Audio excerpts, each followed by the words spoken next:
Okay, welcome everyone.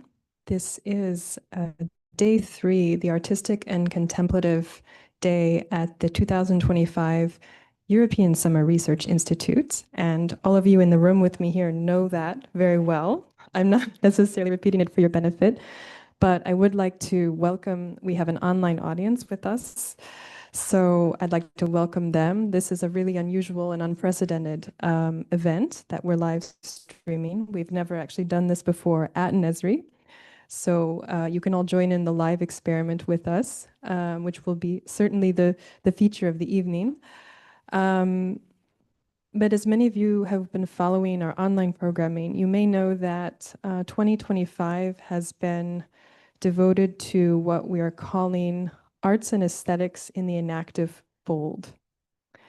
And much as that might sound as sound like an obscure title, what we're really trying to do is be more deliberate in integrating the arts, broadly construed, and aesthetics, so aesthetic experience, also broadly construed, into a lot of the philosophical, scientific, and contemplative work that we've been doing for many, many years at Mind in Life Europe. And so this year represents a step over that threshold in making the relationship between art, aesthetics, and the enactive tradition more explicit. And so this is the second installment in a series of experiments, live dialogical encounters, and to use the words of Alva Noë, experiments in intimacy, invention, and discovery. And so this evening, without over-determining what's going to happen too much, I'd just like to say that we have two really special guests with us. So our host, Professor Alva Noë, who really helped us conceive and bring about this new online series, and our very special guest, Jonathan Burrows.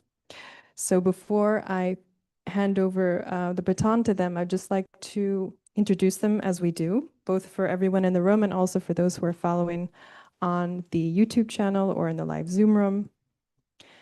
So Professor Alva Noë, who many of you know here, she's a faculty member at this year's Esri, is professor and chair of philosophy at the University of California, Berkeley, where he is also affiliated with the Center for New Media, the Institute for Cognitive and Brain Sciences, and the Program in Critical Theory. A recipient of a Guggenheim Fellowship in 2012 and the Judd Hume Prize in 2018, he is an Einstein Visiting Fellow at the Free University of Berlin until 2026. His books include Action in Perception from 2004, Out of Our Heads 2009, Varieties of Presence from 2012, Strange Tools 2015, and of course the Entanglement from 2023, on which he's giving a workshop for many of us at this year's Esri. And he's currently writing on love, life, perspective, and AI. And our special invited guest, who is also this year our invited artist at the event, is Jonathan Burrows. And Jonathan Burrows, just to give you a brief introduction, because he's got a body of work that is extensive and impressive. Jonathan Burrows danced for 13 years with the Royal Ballet in London, during which time he also began performing regularly with experimental choreographer Rosemary Butcher. What's your girl's name? This created an internationally acclaimed body of work, performance work, with composer Matteo Farjan. Jonathan is a founding visiting member of faculty at Parts in Belgium, and has for many years been a regular collaborator at Johnsy D. Back to the Lab Hip Hop Theater mentoring project at Breakin Convention, Sadler's Wells, London. He is the author of a choreographer's handbook from 2010, and a new edition has just come out in 2024. They might be talking about this evening, and Writing Dance from 2022, and I can actually see a copy of it right there on the table. And is currently associate professor at the Center for Dance Research at Coventry University. And so this evening, for those who know much of our programming, will follow a similar format, except that be prepared for surprises, because we're here to be surprised. We'll have 60 minutes for the first part with a live encounter between Alva and Jonathan, and then we'll open up the floor to questions and dialogue with the live audience here for the last 30 minutes, and also anyone who's in our live Zoom room who'd like to participate. We'd encourage you to do so. We might not have time for all of your questions, but you have a question, you can put it in the chat, and we will be sure to keep track of those questions. And then we'll end at 9 o'clock. So with no further ado, I'd like to invite Alva and Jonathan, and thank you, everyone.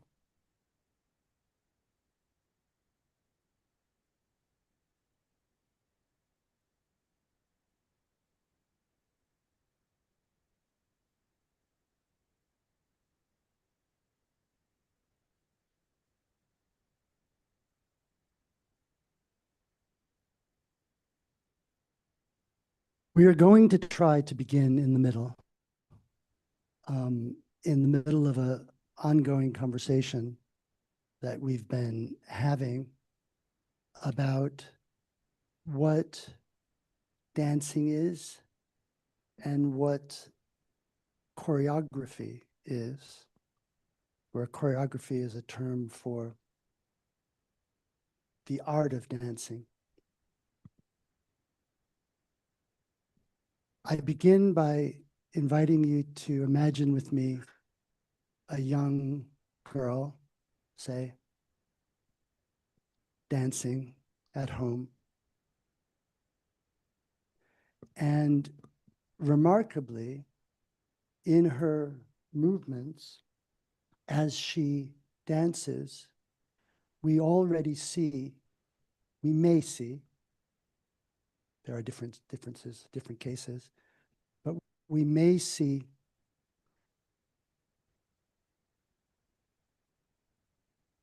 I have a lung irritation that occasionally makes me have to breathe carefully so that I don't cough. I may cough too. We see that she exhibits a sensitivity to what is expected of her, to what dancing looks like, to what dancing is supposed to be.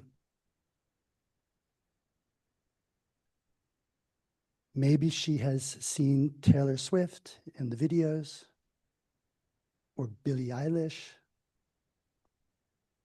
She's danced with Mama. She has a bank of personalities and images, resources that help make up for her what feels right in her dancing movement. And what feels right, I offer for her, is remarkably coupled to what would look right to others. I imagine that this child feels no stress, no burden, no obligation. She is actualizing herself. She is stretching out. She is entering into a social reality through this thing she's doing at home alone by herself.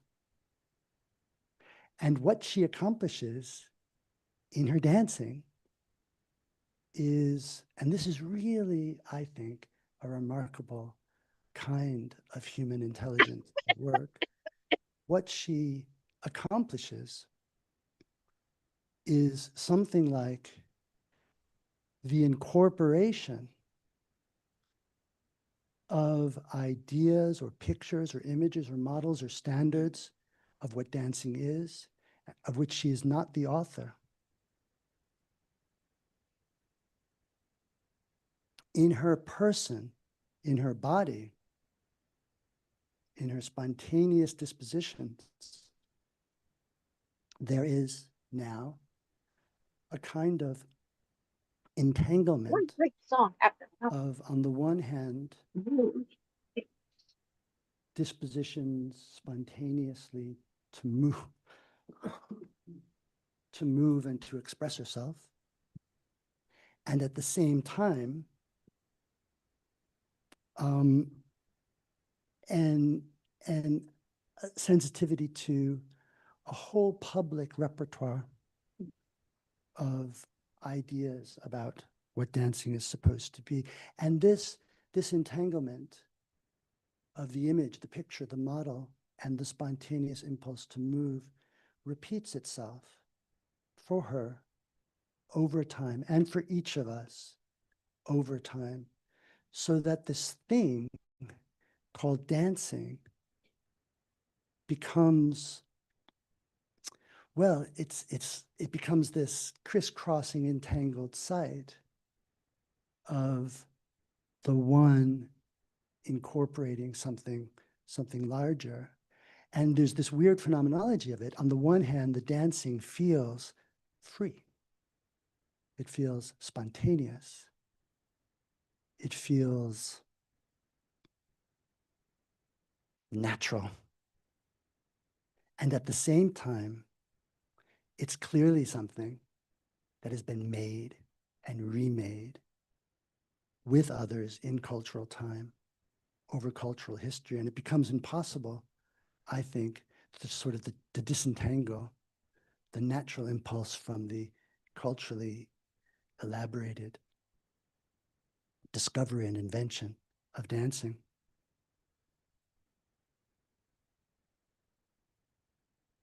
Now,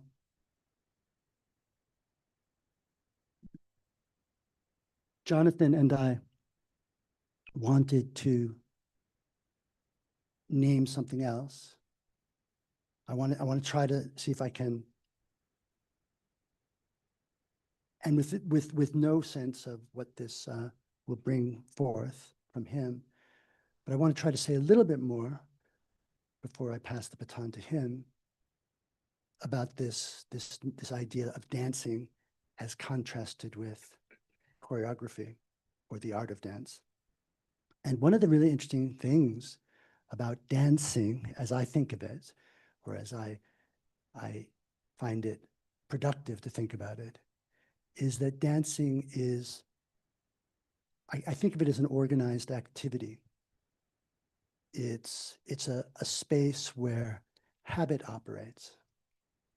And habit is a sort of a two-edged thing. Habit is both the ability to do something without the need to mediate one's action or to deliberate upon it, but it's also something one just finds oneself doing. We just find ourselves dancing.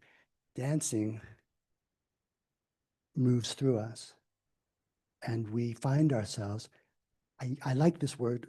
Some people don't like the word for different reasons, but I like this word, organization. We find ourselves put together, assembled, organized by habits of dance. It's habitual, but it's also exquisitely intelligent and skillful, not just because movement can be virtuosic, but because when people dance, typically they're really doing a lot with attention to music, to the other, to themselves, perception. And then another piece that I try to bring out in using the term organized activity to think of dancing is that dancing tends to be, and this is a kind of an anthropological point, tends to be culturally, socially embedded in ways that are tied up with interests, values, goals, purposes, objectives. So for example,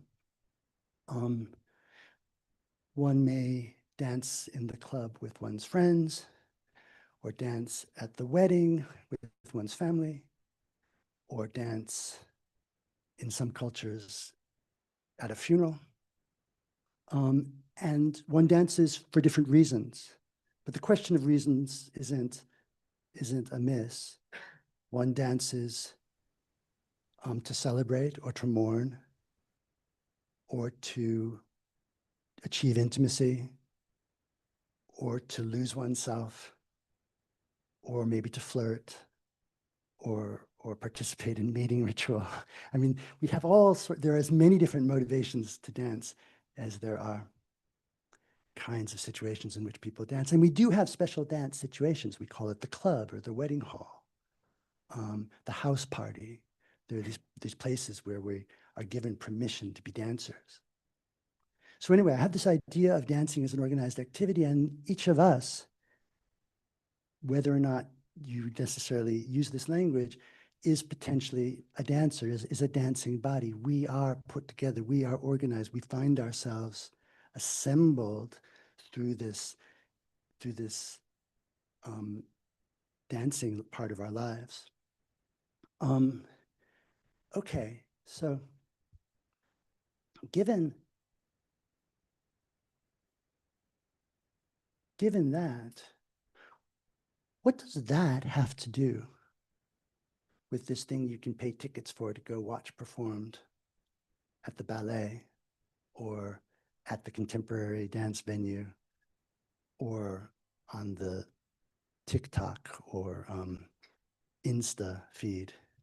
What's the relationship between, actually, I shouldn't have mentioned the social media feeds because that blurs the line between the distinction I'm making, which is, of course, all the good distinctions are to be blurred. But the point is that the professional dancer, I want to say, or the dance artist, isn't just participating in the organized activity of dancing.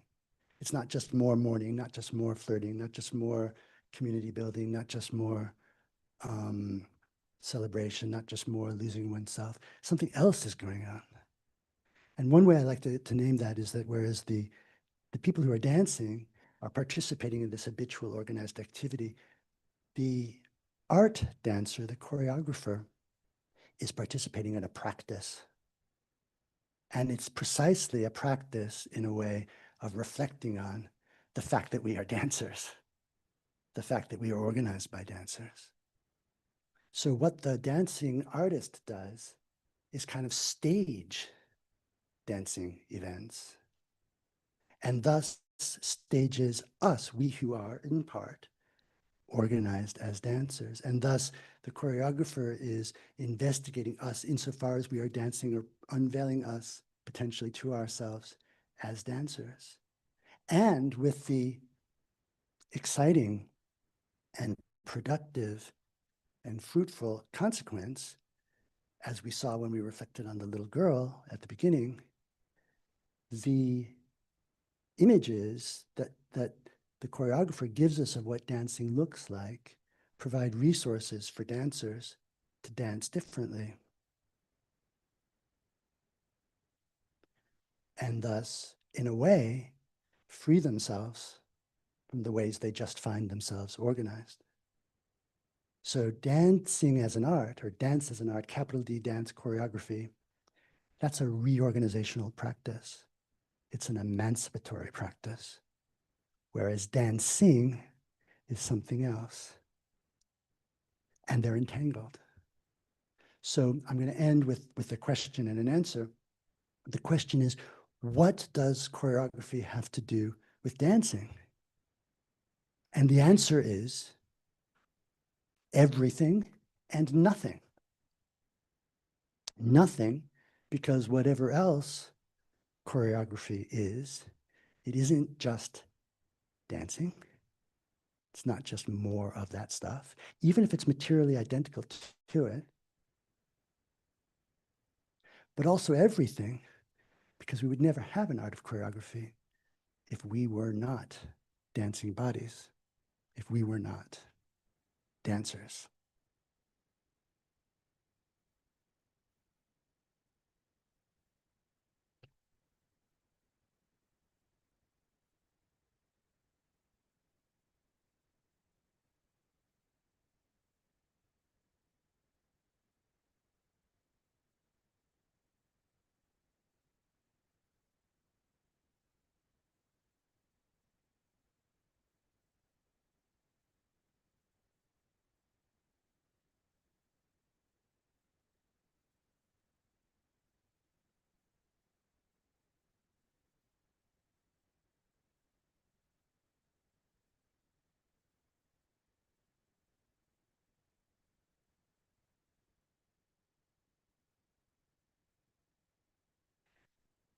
I'm going to take over now and speak a little bit to why I think Alva has invited me here.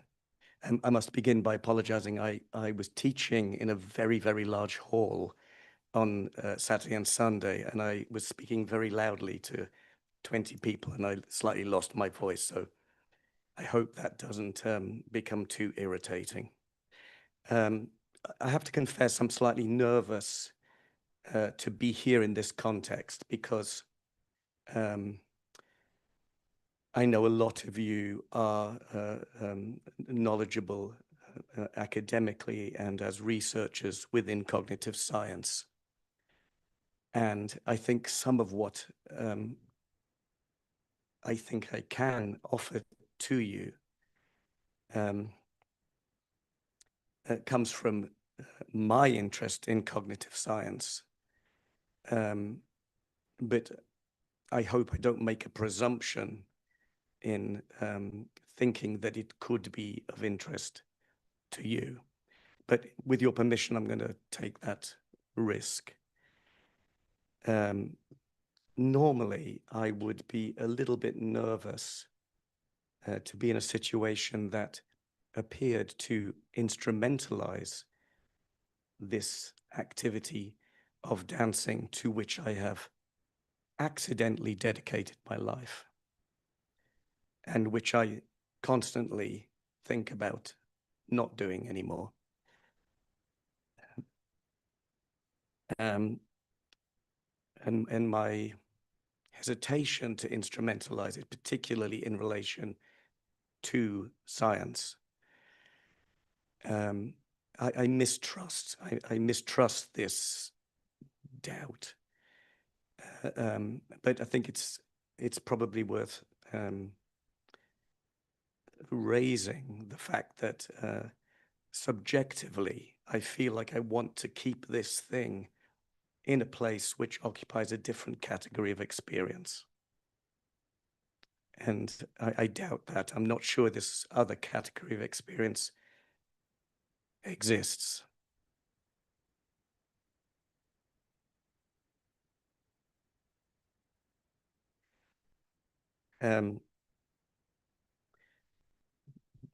But when I first encountered Alva's action and perception, I recognized in the enactive approach something which seemed to be part of who I am when I dance and choreograph. And yesterday in Alva's talk and in the poster sharing last night, I was aware of, in particular, of ideas, Alva just said it, of reorganization or rerouting is another way to think it, or refreshing. And whilst this has been termed a contemplative session, and I'm not inviting you into a contemplative state, I nevertheless would argue that I think that dancing is a contemplative activity. And I would agree with Alva that choreographing is fundamentally a philosophical activity.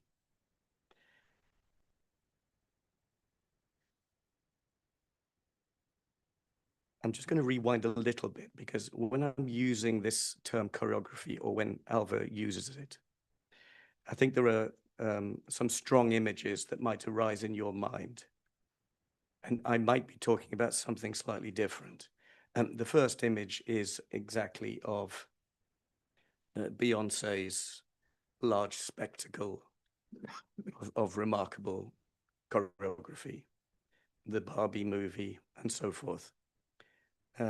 Another might be something that I imagine many of you have experienced, which is a contemplative practice of somatic attention to the body. A work that contemporary dance has been developing for 50 years of paying attention to sensory information, which has produced extraordinary contemplative activity, therapeutic activity, and performance. And I celebrate both of those images of choreography. But I want to introduce another, and it's the one that interests me. And it's the one that I think connects most to the idea of the inactive approach. And that is that whilst my sensory experience, my psychological experience, my cultural heritage, my training, all of the ways that life, joy, and trauma fill my bodily knowledge, there is also an aspect of the choreographic, which, to borrow a phrase from loosely, an image from the anthropologist Tim Ingold, choreography perhaps is about, as well as being an interoceptive experience, is about moving through and with the world. And a moment ago, you saw Alva and I perform a choreography, a slightly formal exchange of sitting, of shared direction. And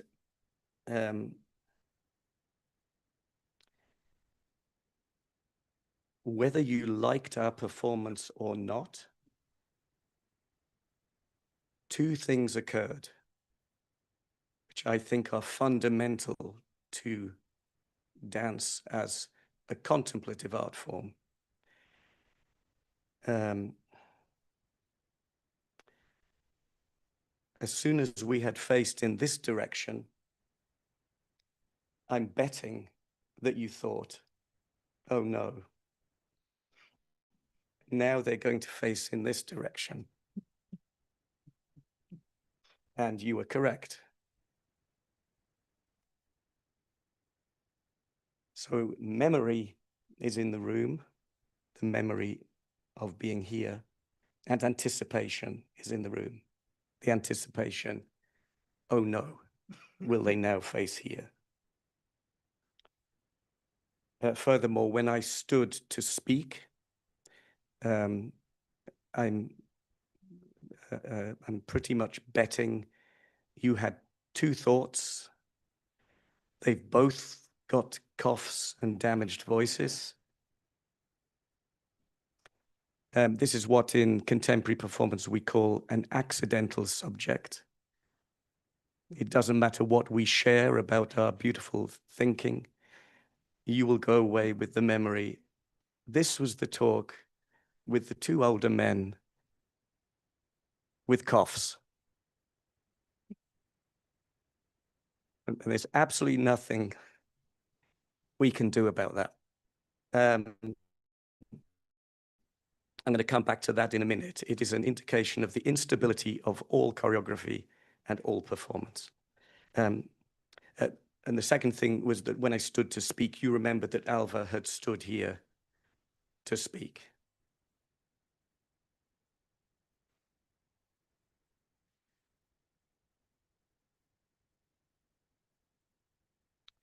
So this is a memorized sequence from a performance that I premiered a month ago in Oslo and Zagreb and Stockholm. And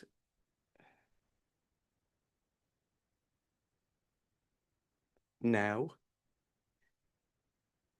you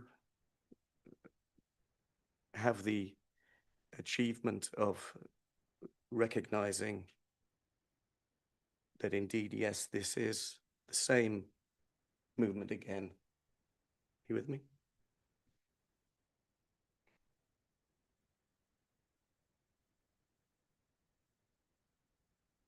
You were wondering what I was going to do next. But you had no idea how good it would be.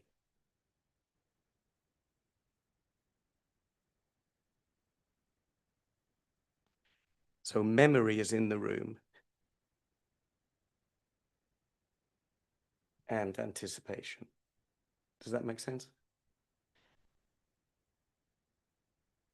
I said to Alva recently, I've become very fascinated by how powerful this gesture is when made by an older man.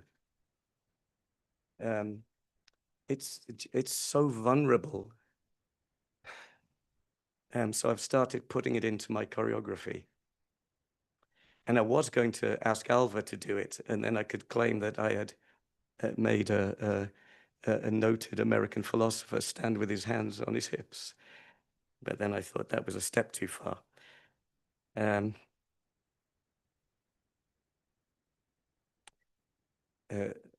So two comments about what I just did. The first is that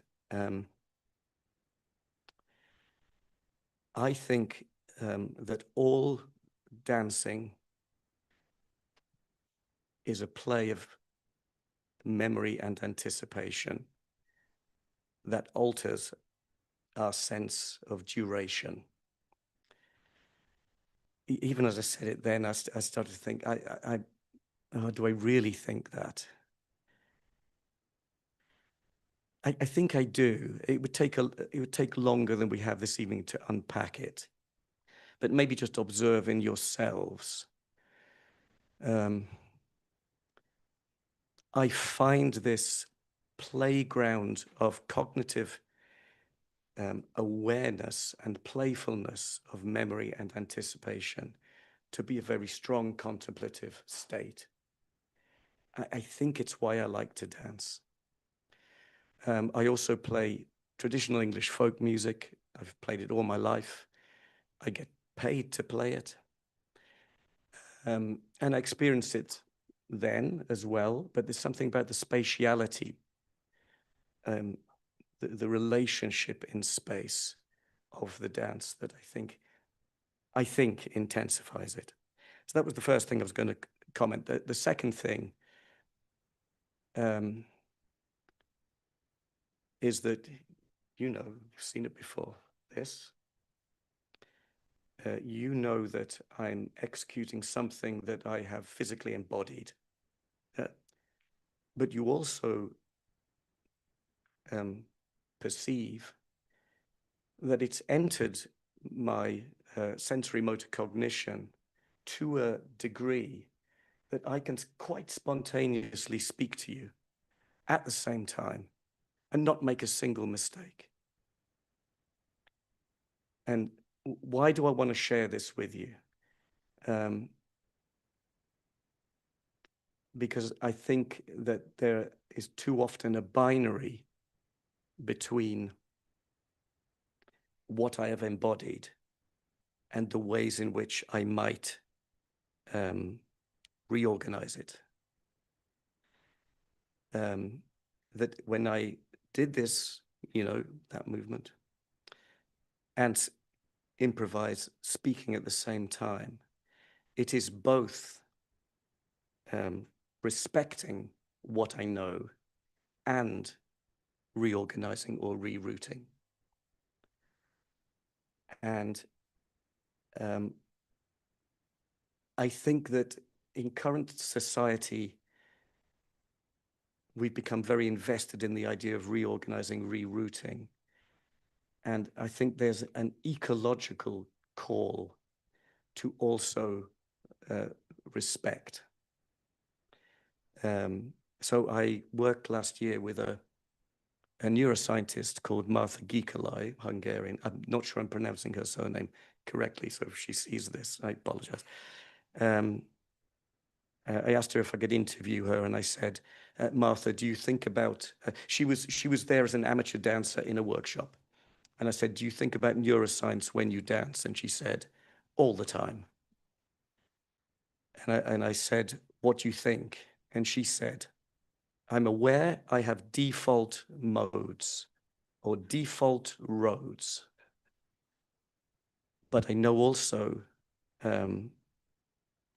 that I can reroute myself. And she said, I dance to reroute myself, but I'm aware that the default roads remain important.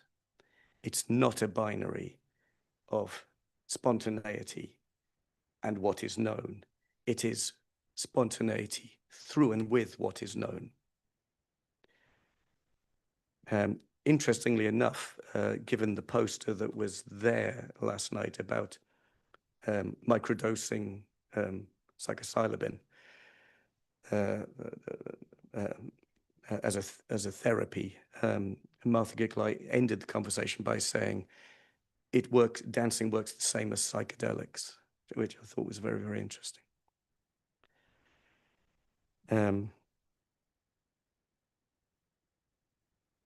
So I want to give you a thought or a possibility to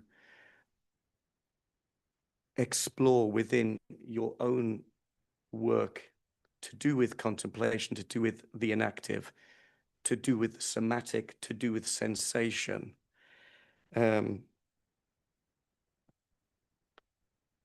That the inactive is also, it's not only to do with the interoceptive experience of the body, but also and vitally to do with the body moving through and with the world. And I think that's what choreography does. Last image, and then I'll hand back to Alva.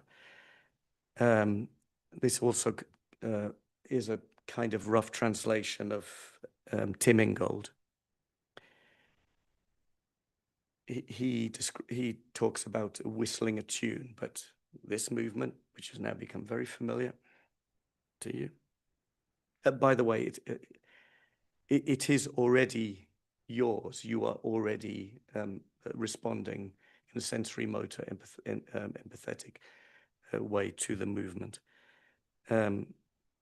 Ingold suggests that this is not a book printed and stored on a shelf in the library of my mind.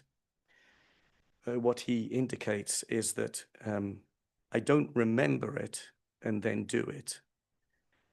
He says doing it is the memory.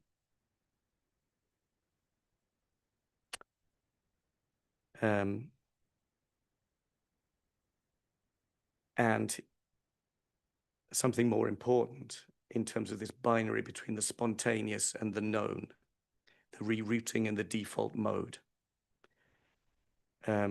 Every time I do it, I go on embodying it. And the embodiment is never finished.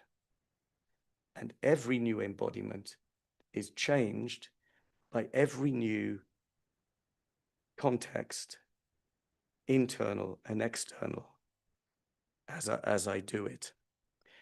And I found this extremely liberating, that embodied knowledge is always emergent. It never finishes emerging, and it's always provisional. And a good dance performance is always about to make sense. Just a moment. Just be patient. It will make sense. Hang on. You'll get there. It's going to be fine. And then it ends. And it's still about to make sense. And you go to the bar and you buy a beer and it's still about to make sense. You go home, you go to bed, you get up. And I realized recently that there are, I think, 3 or 4 key performances I saw when I was 16 and 17. And I'm still on the enactive journey of those performances now. And they are still about to make sense.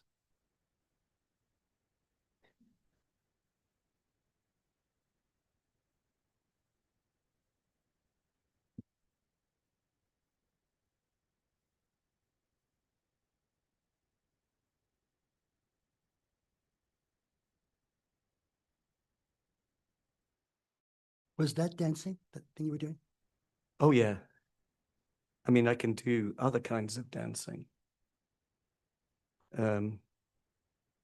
Some people might be surprised if you say, show me what dancing is, and then you give them that.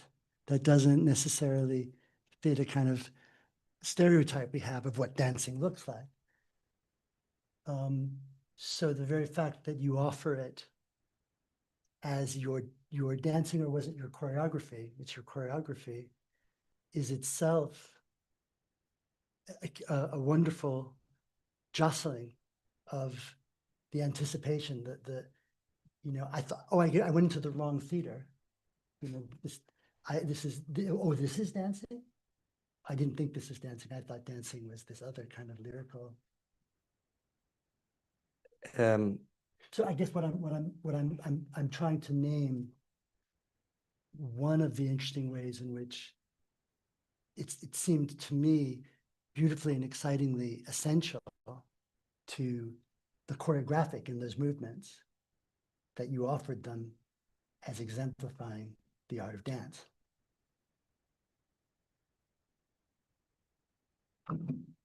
That makes sense. Yeah, I was going to say that my favorite version of it's another accidental subject of this performance. There's something on the roof. We don't know what. It's an automated window opening system. Oh, I see. Yeah. My favorite version of the movement I showed you looks like this.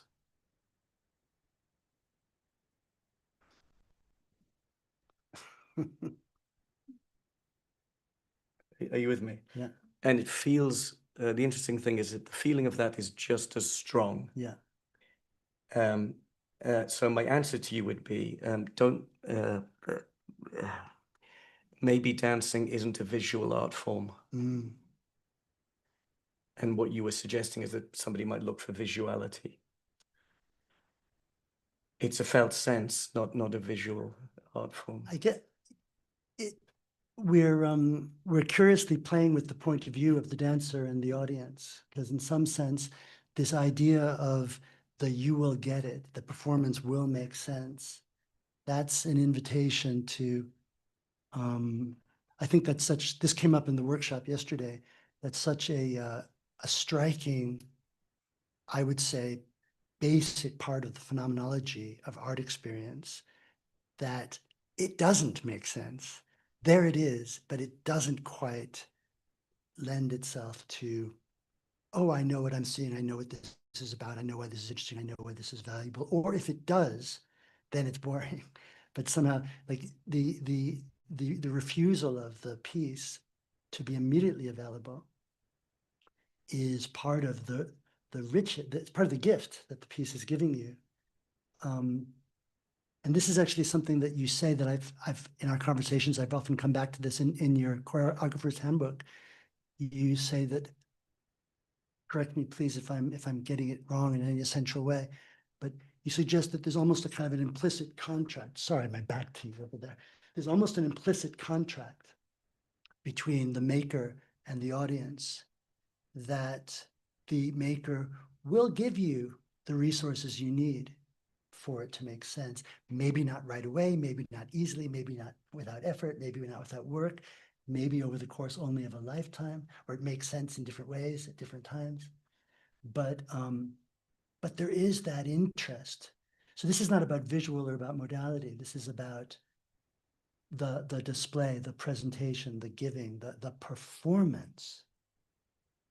Because the performance, in some sense, is different from the somatic, interoceptive thing that you're doing with your body. What you're doing, what you did to this room, and I could hear people's interest and attention was captured, you're somehow bringing their attention to you. This is not really a question that's going anywhere. I mean, you know, what are the, actually there's a line in your writing dance book which we talked about this morning, making a performance is about getting from one thing to the next in a convincing manner. And I love the fact that there's multiple points of view there. It's like convincing to who? Then going on doing that for a while until a continuity happens, which we might call a rhythm. And then waiting for that continuity to give you permission to deviate. And now we come to your chief thought that you just shared with us. Yeah. And it's all duration, whether long or short. Please comment. Yeah, no, I forgot to, I was going to point out, it's like, I was going to point out while I was waving my arms, that it's, I think it's a categorical mistake to think that I, the performer, transform you, the watcher, the viewer, the spectator.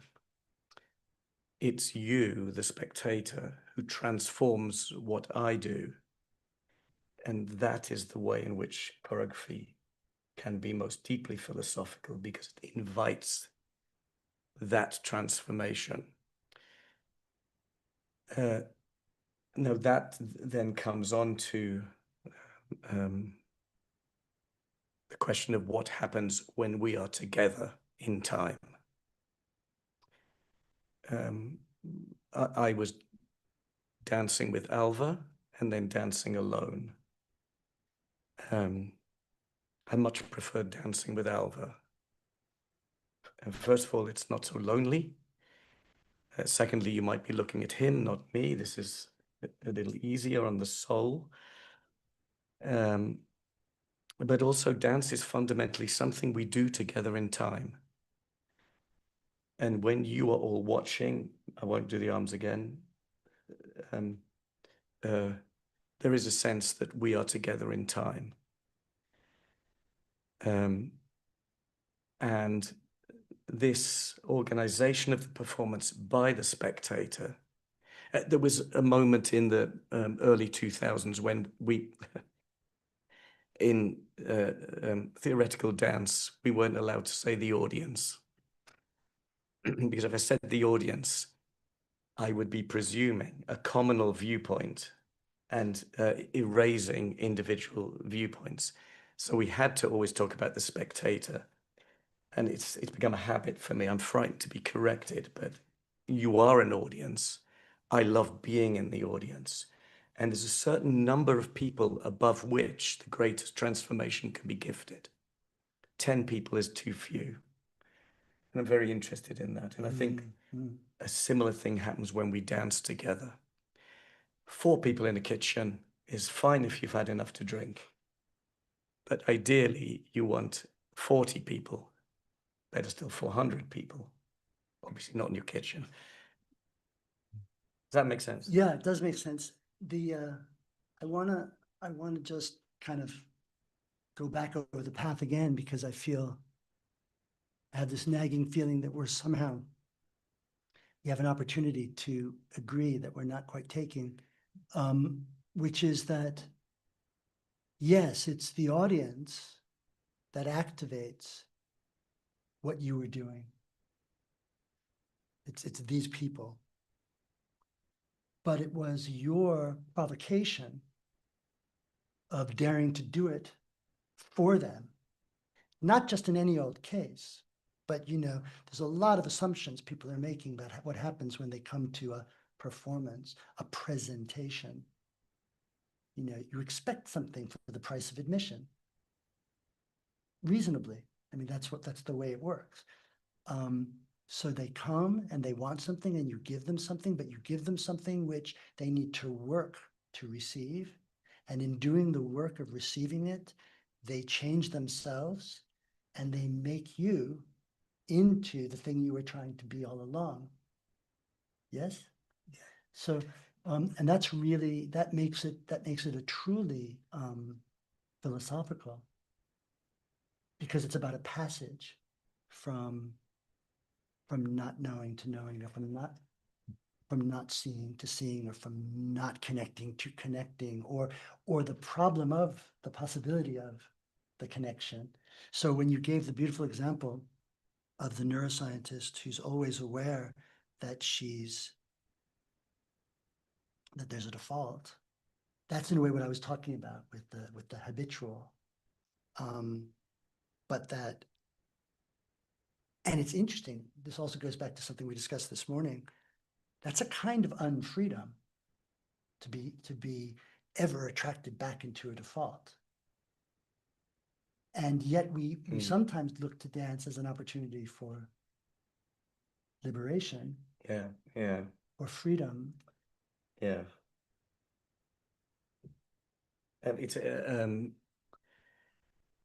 It's very interesting how many people, if you say, what is the quality you experience when you dance, they will say, I feel free. And yet philosophically, there's no real evidence of that freedom. It's a very interesting question. Why do we cite it as a form of freedom, and where is that freedom located? And I would hazard no, I was going to say hazard a guess. I've thought endlessly about this. Do you see how wedded I am to the idea of the spontaneous, that I actually was about to claim spontaneity for something I've been thinking about for the last 10 years. Anyway, I think You did it convincingly. so A convincing manner. Don't believe anything. It's all just skillful practice. Yes. The image of the dancer is of celebrating the self in a beautiful way. I mean, I love to display on the dance floor. And I love to watch you display on the dance floor. It's beautiful. But I think this display of self hides another aspect of dancing, which I have frequently experienced, which is dancing together with you in time in order to disappear, in order to lose self. And that's a very contemplative state. That is, in some way, a goal of meditative practices. And so, what was the trigger for that thought about losing yourself? Well, I guess this question of freedom and unfreedom. Yes, sorry, yeah. The freedom I feel is in a losing of self-consciousness. I took part in the walking contemplation yesterday. A perfect choreography. The procession is one of the most perfect forms of human choreography. It had all the characteristics that matter: an invitation, a very simple instruction. Crucially, I can stop at any moment if I want. I'm not forced to go on taking part. And I'm invited to, with each pressure of my foot on the floor, forget what I know. I'm going to be doing this more often. But it took, I think, 4 or 5 times round. The small room, the kitchen, small room, the kitchen. And two profound things happened to me. Time completely altered. And the first time round, there were some people sitting reading books. And watching the procession. And at first they seemed threatening, and I felt not in an aggressive way, but I felt self-conscious. After 5 times round, they were the ones that seemed different outside. I had lost myself into the field of the shared activity in time. I could have gone on for another hour. And so I wonder if that's the freedom. But other people might have completely different perspectives. One of the thoughts that I thought was connected to the student of yours, the neuroscientist, was that it's not one thing or the other. It's sometimes feeling limited by what one is. And then the dancing or the dance is an opportunity to jigger that to, I don't know if it's enlightenment or full emancipation, but it's definitely potentially knocking something loose. But one is pulled right back again. And this, you said that the default is important and that the default is there is important. And I think that we're constantly negotiating what it would be to step outside the ways we find ourselves stuck being. All the ways in which we find ourselves put together by habit and culture. And we have moments where something is different. And we do change, we do evolve, but not by casting off what we are, but by little change, little piecemeal transformations. And so we're getting to the point where we were going to open it up. There's one last thing I wanted to kind of throw out. I hadn't in any way rehearsed this, but sitting with you here now, I remember that when I first wrote you and invited you to do this, I think the way I pitched it to you was I didn't want to interview you. I didn't want you to interview me. I didn't want to have a debate. I wanted to see if we could make something happen. That phrase, make something happen, which actually I know from a therapeutic context, is very resonant for me in a situation like this. But part of why I was interested in whether or not something might happen, some reorganization, or if that's an ugly word, some kind of transformation, was this strange conviction that for all the tremendous differences in the forms of life that we occupy, that we're doing similar work. And I don't mean because we're the same, roughly the same age or what demographic features. I don't mean that because we're the same, but I mean because the choreographic projects that you're invested in and the kind of philosophical projects that I'm invested in, which I think of as about moving ideas and choreographing the habits of thought and talk that hold us captive too. And by the way, the whole point of entanglement is that everything is entangled. So the kid at the after-school dance party who's dancing is doing so in a world enriched by choreography, whether they name it that way or not. And similarly, the choreographer in Sadler's Wells on the stage is animated by the concerns with what they're doing that stemmed from that 7th grade, opportunity to be with boys and girls and that whole thing. So anyway, I guess one of the things I wanted to sort of throw out maybe to the whole room, but also to you, is not to diagnose whether or not something happened, but to just try to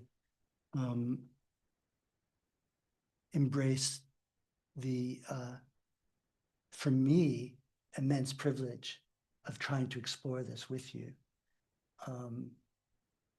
Yeah, and I feel like this is just a beginning, but I mean, in response, I would just say I was really touched last night up here by the post sharing because of the vitality of the interdisciplinary space. I work in a university. I only have a half post, thankfully, and they're trying to sack me at the moment. But Oh, that's online. Uh, um, but it's still hard to argue for the spaces of the interdisciplinary, because they're hard to justify in terms of the kinds of cited argument you might make to make the connections you need to make, which always have this quality which I feel like I'm really learning from you, Alva, of entanglement or of provisionality, of interconnectedness, which is always shifting.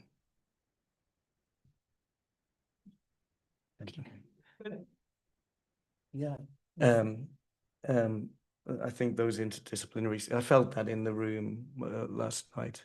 Yeah. And because I've worked for 35 years in interdisciplinary collaboration with a composer,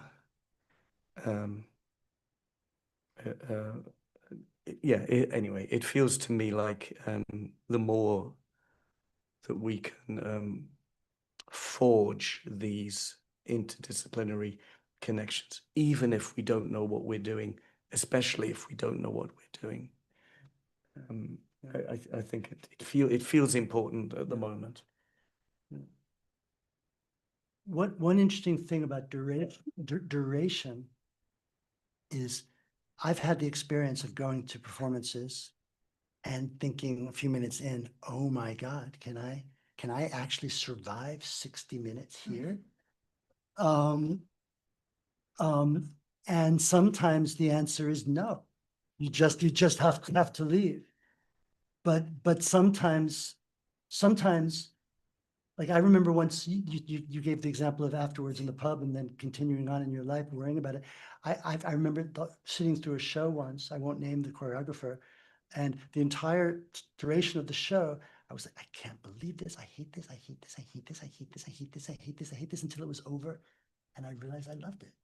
And it just took me, it took me that real frustration with the way it was constraining me to be able to say that. And it was very confusing. And that to me is a gift that the performance gave me that never could have anticipated, complete reorientation. And I sort of am mentioning this because we're getting to the moment now where some of you are probably getting antsy because we've been going for about an hour, I think, yeah. And so, Jonathan, are you comfortable if we now turn to the room and invite other voices? Yeah, I really want to hear anybody's critiques, thoughts, observations. Maybe with just the preliminary, I'll just say that picking up on what Jonathan said about interdisciplinarity, I guess this is such a beautiful place for feeling held for the possibility of this kind of conversation. So in advance of the discussion which is about to happen, thank you. Now, do the people who speak need to be given a handheld mic? Yeah. So Jonathan and I are gonna call on you ourselves. So this gentleman right here is the first hand that I see.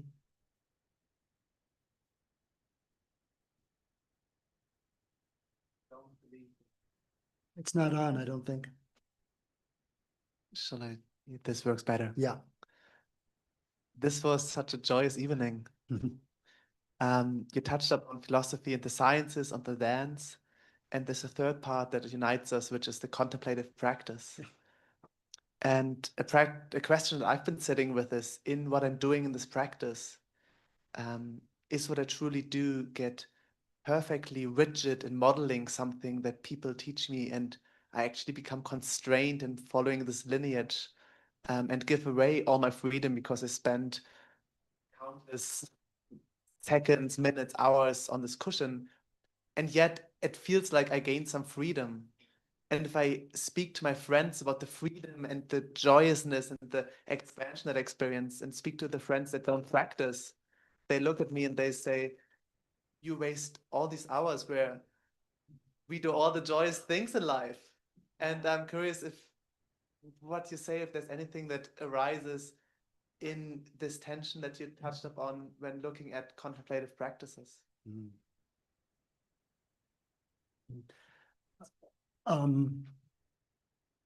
Yeah, that's almost a paradox. I just gave the example a moment ago of hating a performance until I loved it. It's a little kind of the same thing.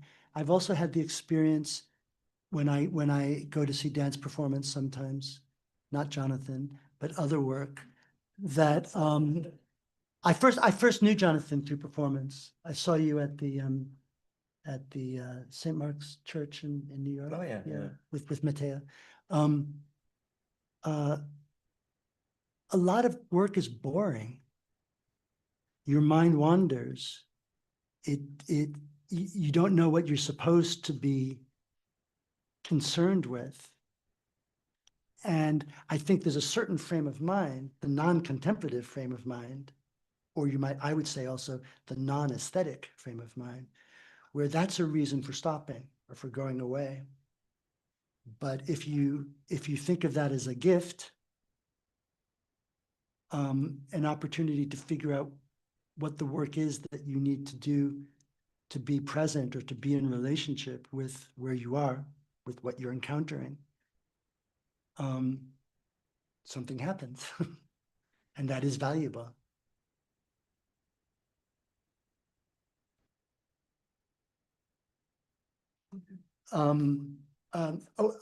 First here and then here. Yes, this gentleman right here.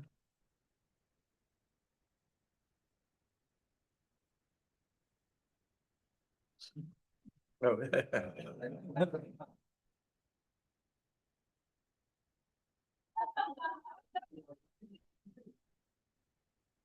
Hello? It is on. It is on? Yes. Yes. It's an interesting choreography. Yeah. Maybe I wasn't meant to speak. I was, But do talk up, please. okay, sorry, thank Yeah, you. yeah. Yeah. That was a beautiful dance of ideas and inspiring to hear and be part of. So thank you both. And I also wanted to, I guess, I don't know exactly where I'm going with this, but I'm going to try and make it into some pointed questions. Thank you for bringing in that connection with psychedelics and non-ordinary states. And I guess I'm curious for your reflections around novelty and the experience of, I guess, both collective archetypal unconscious material that can be channeled or moved through, and also this relation between the interior and the exterior. With the psychedelics poster, I was exploring this phase of integration, which focuses on basically the interiority, the language of interiority, and the language of social engagement. And when I bring what's inside outside into connection with the other, and how that facilitates a type of intimacy and that being known, which might generate a freedom, something like that. And I was wondering about your reflections, Danson. Yeah. And I am mainly relieved to hear you describe that relationship between the interoceptive and the outside and relationship to other people. It's actually, I think it's very difficult to become aware of.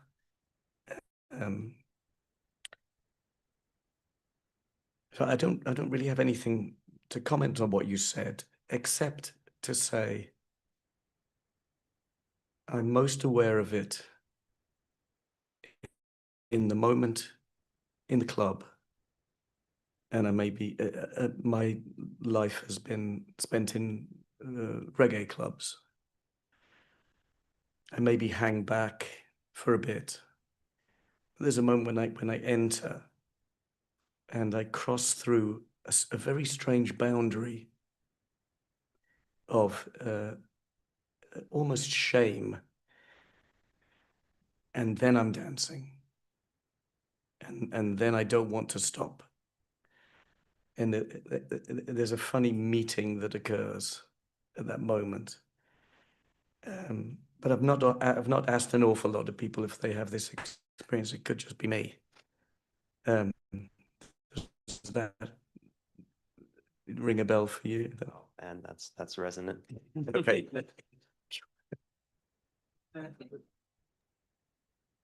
John Ella, what's his man's name? I mean, I was just going to add to that. It's odd that this thing, dancing, which is pretty universal, except in cultures where it's banned, nevertheless, still carries this strange passage from the pedestrian to the danced, and I think it's entirely necessary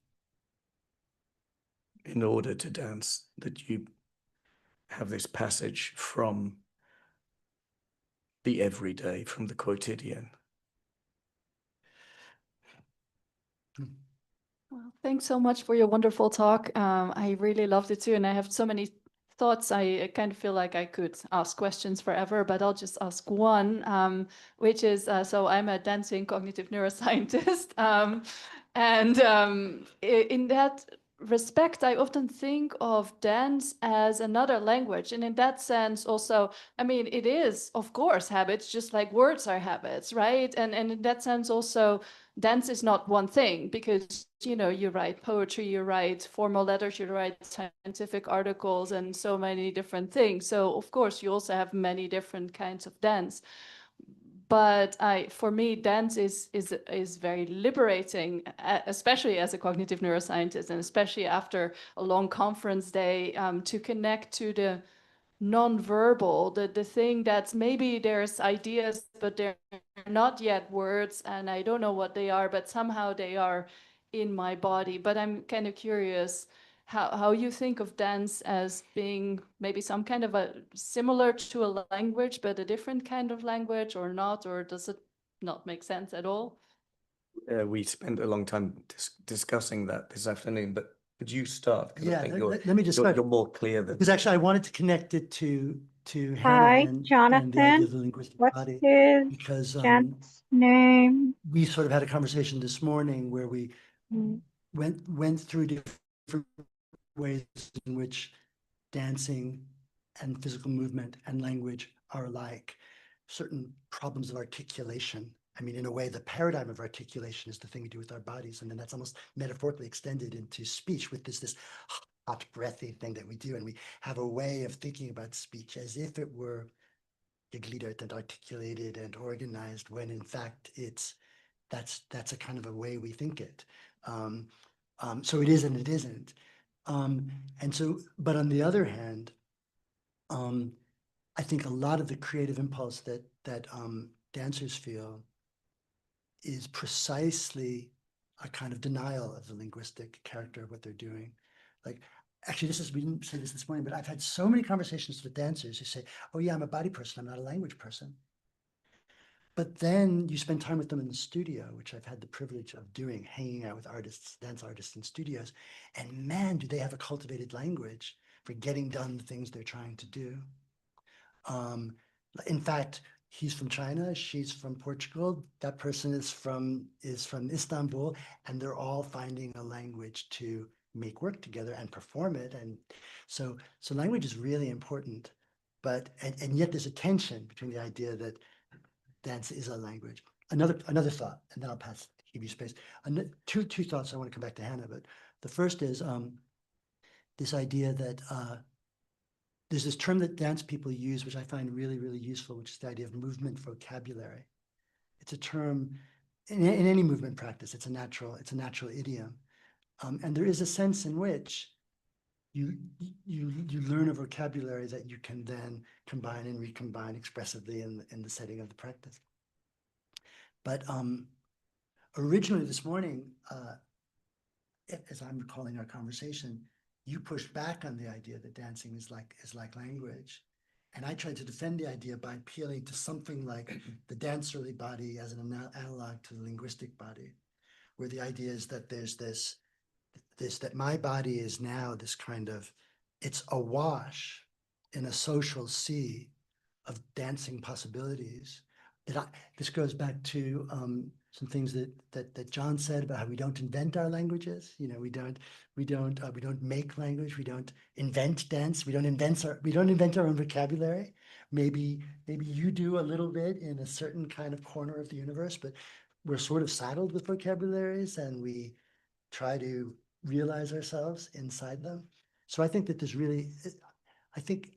I like the idea that one of our bodily modes is the dancer's body, on analogy with the linguistic body, but not that it's a species of linguistic body, but it's another kind of body.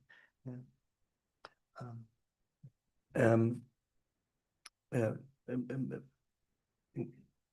Movement syntax has a feeling of language syntax. But the purpose of the movement syntax is not to dance better. The man that I play folk music with, he's a quite well-known concertina player called Will Duke. That we play a highly ornamented music, and he said, we ornament the music to stop the wild rush to the end. And when I articulate this, it's to suspend time. So that's one observation. The second is, I've got three observations, very quick. The second is, many dancers have a vocal soundtrack to their movement.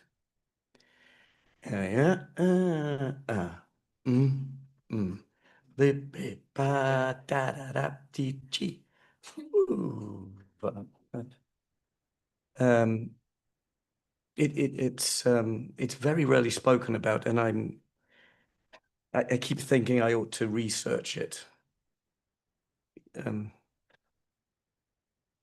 But I don't know if it's language or not. It could just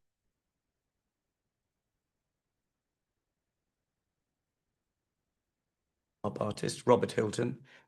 He's sitting his Viva tomorrow.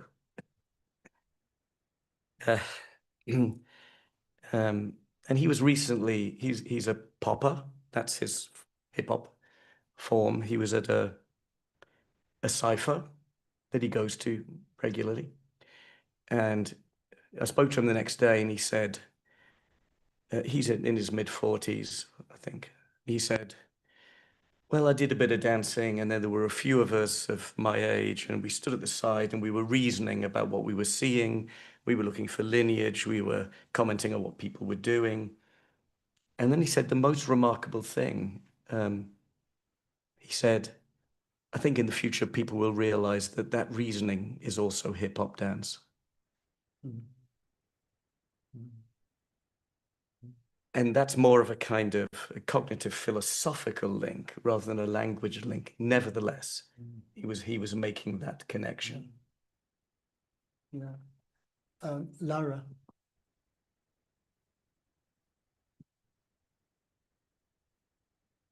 Thank you very much. I will for sure remember tonight and not just as two old men coughing. Okay, so I'm thinking about the differences and overlaps between dancing and acting and play acting. I'm doing that because when Alva asked you, is that dancing? And you say, yeah, it's not just visual, it's like felt, is embodied, right? And so I'm trying to connect this reflection that is ongoing with one crucial point that emerged tonight for me, the contemplative aspect, and especially when you said that in dancing we display ourselves, and then by doing that, we might be able to lose that self.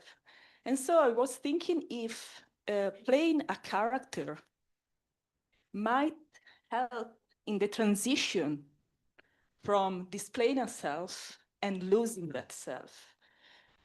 Yeah, thank you.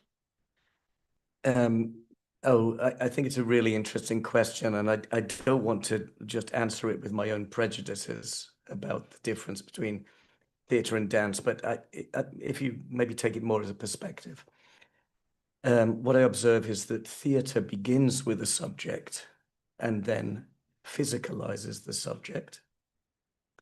And dance practice in performance begins by moving through and with, and if you're lucky, arrives at a subject that you recognize.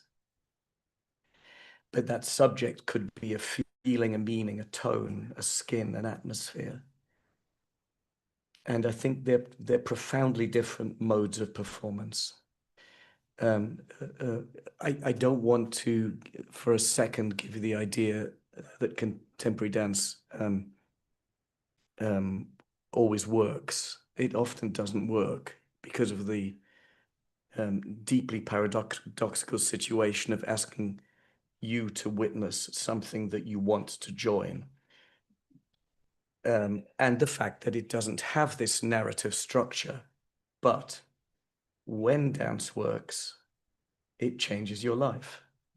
So those of us that are committed to it understand that for 20 performances, 2 will be worth it. And the other 18 we take as a philosophical investigation. Another interesting piece of this, there's no time, unfortunately, to really discuss it, but I just want to name it, is one of the things that I was delighted to learn when I first had a chance to spend time in the dance world was how fragile and fraught and problematic their relation to the concept of a score is. They're always trying to invent ways, different studios, different practices, different communities are preoccupied with the score. What is the score? The score is the template from which we work. It's the memory of what it is we're doing. It's the documentation of the reality of the work. It's the way we transmit it to different dancers within a team or across lineages of time. What is a score? Is Instagram a hip hop score? If you learn to dance through that. Deborah Hay makes poetic questions as a way of scoring movements. This is just to say that theater has a much more comfortable relationship to its scripts and its scores, for better or for worse, which is not to say that the director, the dramaturg, doesn't do something that goes beyond that, but it's just an interesting, dance is just very unique in its relationship to all these things. There were a flurry of hands over here. Yes, Fernando. I have a question related with the point made by Jonas before about freedom versus like practicing and your cushion versus going out and doing things, and the point of Marika about language. From what I Alva, have what's heard his in the neuroscience of music, name? when a pianist start learning how to play the piano, all the focus is in the finger, Yeah. you know, and after you automate that, you can liberate those resources and start thinking more far ahead.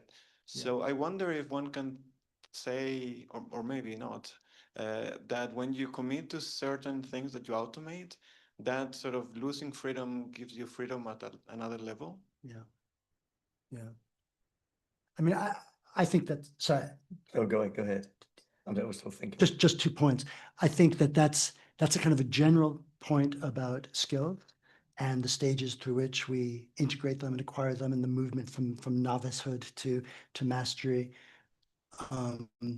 There was an article some years ago, that the mind of the expert is quiet, whereas the mind of the beginner is all cells are firing, is trying to cope with the task, whatever the task might be. So there's definitely something there. One of the things that I think is interesting about dance art is we're in a space that I think transcends the category of skill. Now, surely there's virtuosity in the studio. There may be skills at play, but I think the dance artist is giving the public something that there's no recipe book for mastering it.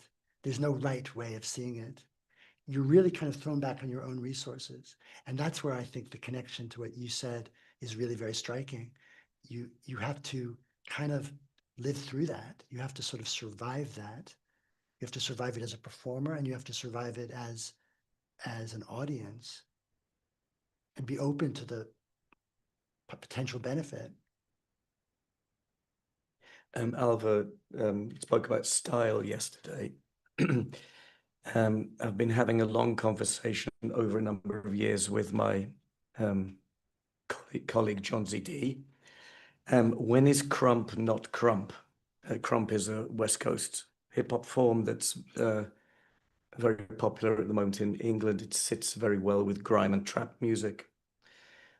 Where is the edge? Who polices the edge? And I was talking about this with another friend and colleague who's a remarkable dance scholar called Funmi Adiwole.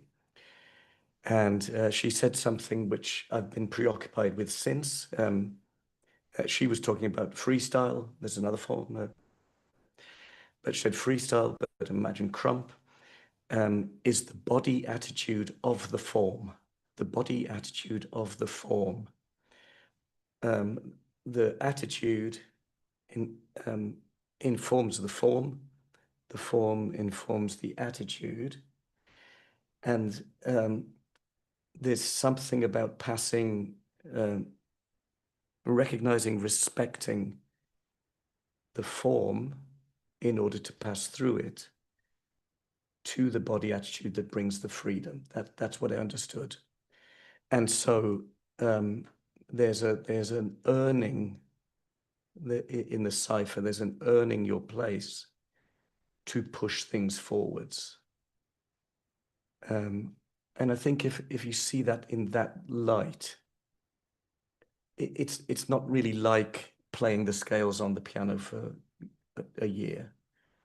Does that make sense?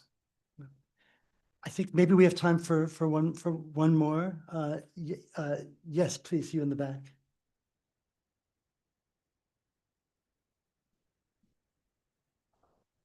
You able to hear me? Yes. I'll keep it brief and stand so you can see because I'm so far back. I wanted to connect things back to the fact that we're in like a Buddhist shrine room, because there's been a lot of terms used like habit, liberation, practice, contemplation, and hearing how you talk about dance has kind of put a new light on how we might combine or think through some of those concepts together. I guess in a Buddhist context, you know, habit would be karma, and where liberation is the extinguishment of karma. So I was really struck when you said that, you know, throughout your time dancing, the habit doesn't go away, but you learn spontaneity, you know, integrates with it. So if you maybe don't want to comment too much on the Buddhist elements and have that, you know, almost as a separate account, I'm curious to know when for you is dance not liberating? Oh, that's great. Because that's not that's separate of skill. This sounds superficial, but I really do love dancing, and I really do love watching people dance. Exercise is sometimes not very liberating.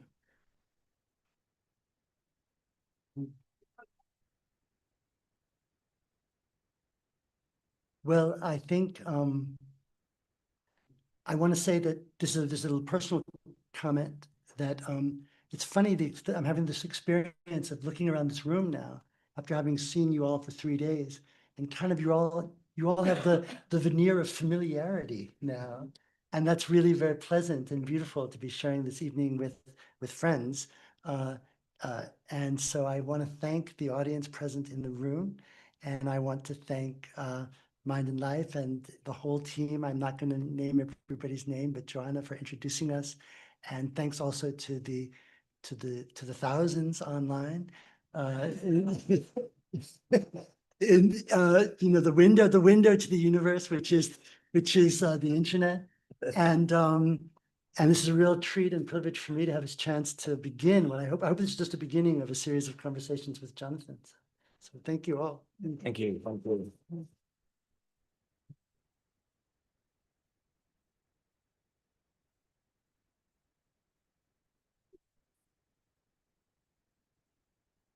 We'd like to throw the thanks right back to you, Alva and Jonathan. So deep bows to both of you. Thank you so much for joining us tonight and for really enriching, deepening, widening, and enhancing this year's Esri as we embark on arts and aesthetics in the Enactive Fold. So thank you. Thanks, everyone. Yes.